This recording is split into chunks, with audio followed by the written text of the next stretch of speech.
All right, so today we're diving into all the info you guys sent us about the Next Playground. Yeah, we got a huge stack of reviews and articles, Unboxing videos. the whole 9 yards. And it seems like this new gaming system is generating a ton of buzz. A lot of buzz. So we're going to try to figure out Yeah, if the Next Playground actually lives up to the hype. we'll see. Right. And more importantly, is it something you should consider buying for yourself or your family? Exactly. The big thing everybody seems to be talking about is how the Next Playground supposedly turns screen time into active playtime. Right, and that's what makes this one so interesting, because it's not just another console. Yeah. It's like this little cube thing Okay. that hooks up to your TV. All right. But get this, there are no controllers. No controllers. So how do you... Well, instead, they use a camera with AI to Yes. track your movements. So you become the controller. So I'm like waving my arms around or... Yeah, Wait, basically, you're the controller. That's kind of cool, but also... It's a trick. I always think about privacy when I hear about cameras and AI, Oh, yeah, for sure. especially with something that's designed for kids. Right.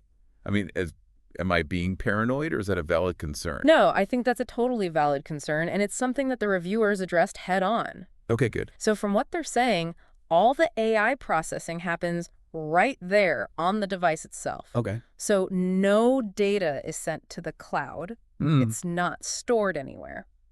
That makes me feel a little better. Yeah, and on top of that, there's a physical camera cover for extra peace of mind. Oh, okay. So you can actually like block the camera when you're not using it. Exactly. All right. So that's reassuring. Yeah. Like, at the end of the day, Yeah. certification or not, it all comes down to the games themselves. Yeah. Right, the content. What kind of games are we talking about here? What comes with the Next Playground? Well, right out of the box, you get 5 starter games. 5. Okay. Fruit Ninja, Whack-A-Mole. Those are classics. Those are fun. Yep. They've also got a mini game collection called Party Foul, a soccer game called Go Keeper, and then a dancing game called Starry. Okay. Those all sound pretty fun and family friendly.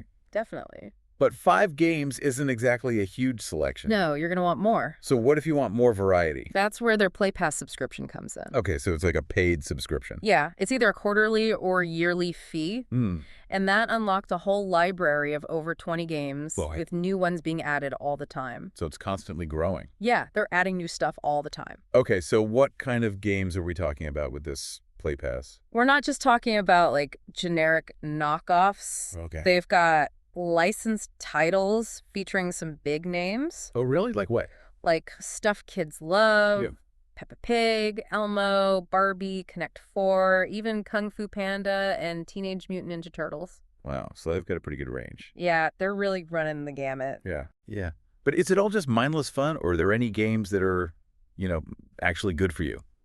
You know what? I was really surprised by the variety of game types. Oh, yeah. You've got your active games that get you moving, Right. puzzle games to challenge your brain, strategy games. Yeah. They even have fitness programs under what they call the Next Gym banner. So like workout stuff. Yeah, like workout routines and stuff. Interesting. Oh, and there's even a storytelling game with Peppa Pig. Okay, so they're not just focusing on one age group. Right, they're really trying to cater to everybody. But let's be real here. Uh-huh. This is primarily marketed as a system for kids. Uh-huh. Are there any reviewers saying that adults are enjoying this too? You know what? That's one of the things that really jumped out at me. Oh, yeah? It's designed for kids ages 5 and up. Yeah. But a lot of parents said they ended up getting hooked on the games Oh, wow. and even the workouts themselves. They're like sneaking in their own playtime. Yeah, exactly. That's awesome. And some even mentioned that it would be a great thing for grandparents to have Yeah. when the grandkids come over. That's a good idea. Yeah. So it can really bring the whole family together. Right, so let's talk about the big selling point here. Yeah. Active play. Active play. Are we actually talking about real physical activity, or is it just a marketing gimmick? No, the reviewers were pretty consistent on this one. Okay. They all highlighted how this thing actually gets kids up and moving, jumping, dancing, burning energy instead of just sitting there glued to a screen. That's great, because that's always a worry with screen time, right? Totally. Is there any lag? I remember those older motion control systems. Oh, yeah. They were always so laggy. Like the Kinect. Yeah, you'd be doing the move, and it would take like a second for it to register on the screen. Right. It was so frustrating. It was so frustrating. Yeah, so is this any better? Well, from what I gathered, the Next Playground's AI is doing all the processing locally. Okay. So there's very little lag. So it's a much more responsive experience. Way more responsive. All right, so it sounds like the Next Playground is engaging. Yeah. It's active. It's fun. It's fun for the whole family. For the whole family. But come on, there's got to be some downsides. Well, nothing's perfect. Right. So one thing that came up a lot was the Play Pass subscription. Yeah. So while the console comes with those 5 starter games, most reviewers felt like the Play Pass was pretty much essential to get the full experience. And really unlock all the content. Yeah, and to get the most value out of the system. That makes sense. But some people might not be thrilled about having to pay extra. Right, especially on top of the cost of the console itself. So it's something to consider. Definitely. Were there any other downsides, any other complaints from the reviewers? Let me think. I mean, it can't all be positive. There's got to be something. Well, there was one reviewer who said they wish there were more control options. Like what? Like in addition to the remote. Okay. They wanted maybe like gesture navigation or something like that. Interesting. Yeah, they felt like that would add another layer of interactivity. Okay, so it sounds like the Play Pass is almost a necessity. Yeah, pretty much. If you really want to dive into what the Next Playground has to offer. That's the consensus. Okay. If you want the full experience. But what about kids, going overboard with the whole active play thing? Oh, good point. Like, I can imagine things getting a little out of control. Yeah, there was one reviewer who cautioned that kids might get a little too energetic. Right. And accidentally bump into things. Yeah, especially if you've got a small space. Especially in smaller spaces. Yeah, like a cramped living room with a lot of furniture. Right. Or like a lot of breakable stuff around. You could have a disaster on your hands. Exactly. It's definitely something to keep in mind. So it sounds like you need a bit of space to really get the most out of the Next Playground. Yeah, you need some room to move around. All right, so we've covered the technology, the games, the active play aspect, right, and even some potential drawbacks. Some downsides. I'm curious, what stands out to you the most about the Next Playground so far? You know what I think is really fascinating? Yeah. Is how they seem to be navigating this whole evolving gaming landscape. Right, because it's a totally different approach. It's a totally different approach. It's not about raw power. Yeah. It's not about trying to compete with the big consoles on graphics or processing power. Yeah. They're focusing on a different type of experience altogether. It's almost like a different category of gaming. Yeah, it's like a whole new category. Right. And they're doing it in a way that actually addresses a lot of the concerns that parents have. Right. About screen time and online safety. Those are huge concerns for parents these days. Absolutely. So it seems like they're tapping into that desire for more active and engaging entertainment. For sure. And they're onto something. Okay, so what about the cost? I mean, how does the Next Playground stack up price-wise? Well, the upfront cost of the console itself is actually lower than some of the other big consoles out there. Okay, that's good. But then you have that Play Pass subscription to consider. Right, and that's an ongoing cost. Exactly. So that's something to factor into the equation. Okay, so that brings up a really interesting question. Is the Play Pass actually a good value? Right. Or is it just another example of subscription fatigue? Another subscription to add to the pile. Oh, we'll dive deeper into that right after this. We'll be right back. It feels like everything's a subscription these days. It really does. You got your streaming services. Your meal kits. Your software subscriptions. Yeah, it's easy to get overwhelmed. It is, totally. But in the case of the Next Playground, I mean, you are getting access to a whole library of games. Right. And it's constantly expanding. Right. They're adding new titles all the time. Yeah. You don't really see that with traditional consoles. Nope. Where you have to buy each game individually. Yeah, you got to shell out $60 a pop. Exactly. And that can add up really quickly. Especially if you have multiple kids. Yeah, forget about it. So when you think about it that way, that yearly Play Pass subscription, it might actually be a pretty good deal. It might be. And plus, you completely avoid those in-app purchases. Oh, yeah. That can really nickel and dime you. That's the worst. Right. Yeah, especially if kids are always asking for more. They want all the skins, all the upgrades. It never ends. So at least with the Play Pass, you know exactly what you're paying for. You know what you're getting. And there are no surprises. No hidden costs. Exactly. But I'm curious, what are the reviewers saying about the value of the Play Pass? Well, one reviewer pointed out something really interesting. Okay. They said that the subscription model actually encourages Nex Playground to constantly innovate. That's a good point. And release fresh content. They have to keep people coming back for more. Right. Otherwise, they're going to cancel their subscriptions. Yeah. They'll lose subscribers. So it's in their best interest to keep things interesting. Exactly. It's like streaming services like Netflix or Hulu. Yeah. They're always adding new shows and movies. Right. They got to keep you hooked. To keep people subscribed. To keep you from canceling. Right. So it's the same idea here. So it's like They have to keep upping their game to keep you on board. They gotta stay ahead of the curve. But even if the Play Pass is a decent value, Yeah. some parents might still be hesitant to add yet another subscription to their budget. Oh, for sure. I mean, it's understandable. It is. Right. Everyone's feeling the pinch these days. Exactly. And you know what? They actually offer both quarterly and yearly subscriptions. Oh, okay. So you can choose what works best for your family. So you have some flexibility. Yeah, a little bit of wiggle room. That's good. And even if you decide to hold off on the Play Pass, Yeah. you've still got those 5 starter games. Right. You can at least try it out. You can get a feel for it. See if your kids even like it. Yeah, exactly. Okay, so we've talked a lot about the practical stuff. The tech, the games, the cost. The nuts and bolts. Yeah, but what about the bigger picture? The big picture. What are the reviewers saying about the impact the Nex Playground is having on families? This is where things get really interesting. Okay, I like it when things get interesting. So we've talked about the active play aspect. Right. But the reviewers went beyond just the physical benefits. Oh, really? Yeah, they were raving about how the Nex Playground actually brought their families together. Oh, that's awesome. They're playing games together. Uh-huh. They're laughing together, Nice. having these shared experiences. That's so important. It is. Especially these days. Especially these days when everyone's so glued to their own devices. Right. Everyone's in their own little world. Yeah, it's easy to feel disconnected from your own family. You're all in the same room, but you're not really together. You're not really present. Exactly. But with the Nex Playground, you're all in it together. Literally. Literally, you're all interacting. You're all part of the experience. You're all part of the game. And because it's a closed ecosystem, Right? parents don't have to worry about their kids interacting with strangers online. That's huge. That's a huge relief for a lot of parents. It is. It's a big worry these days. It's like a throwback to a simpler time I know, right? before the internet Before all the online stuff. and all the worries that came with it. All the stranger danger. You're just focused on having fun with the people in the room with you. Yeah, being present in the moment. Okay, so let's get back to the active play for a second. Okay. We've established that it gets kids moving. It gets them up and running. But are there any claims about it actually helping with things like, I don't know, focus, attention span? That's a good question. Maybe even like behavioral issues. What?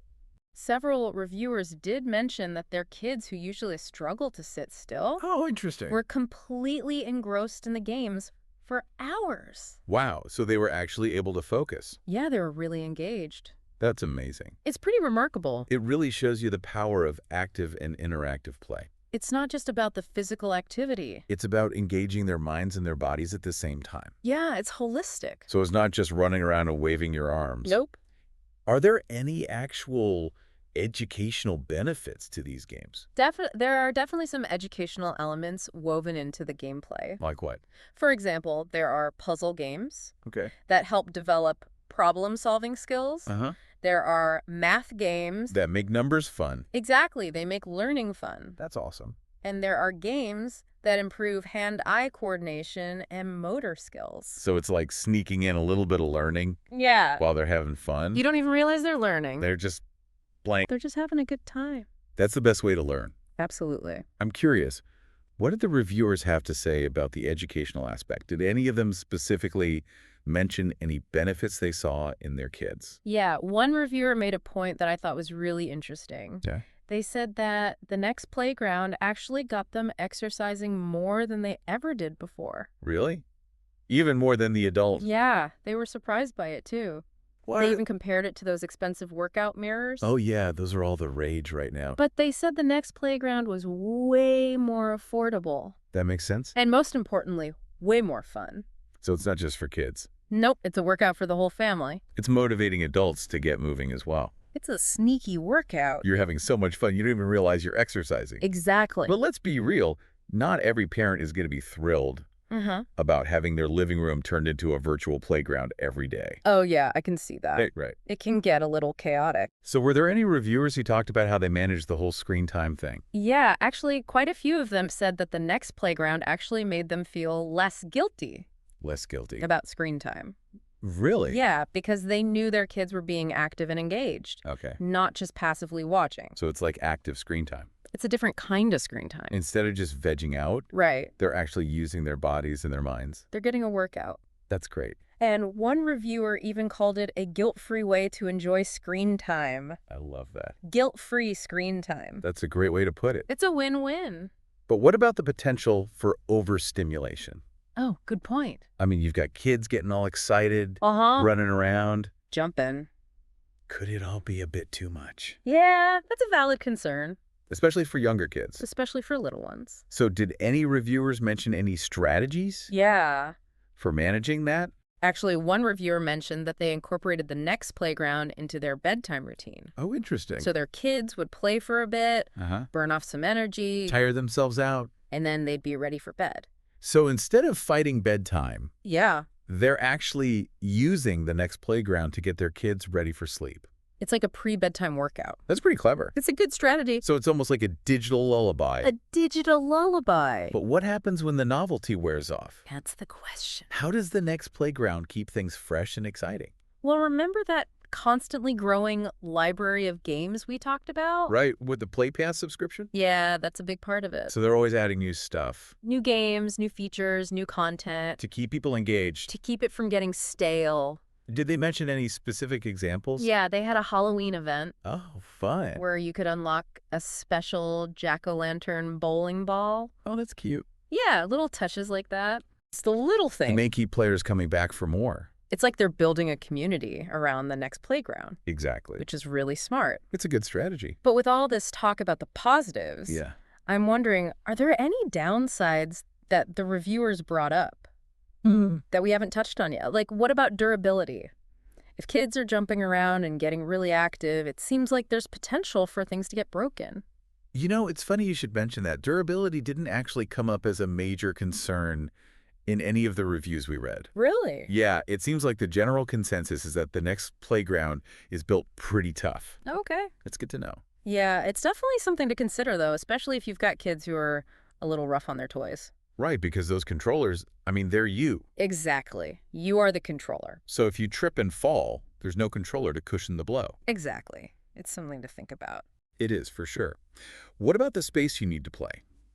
Some of these games seem like they require a decent amount of room to move around. Yeah, that's a good point. And a few of the reviewers did mention that you need a bit of clear space to really get the most out of the Nex Playground. So it's not ideal for tiny apartments or cramped living rooms.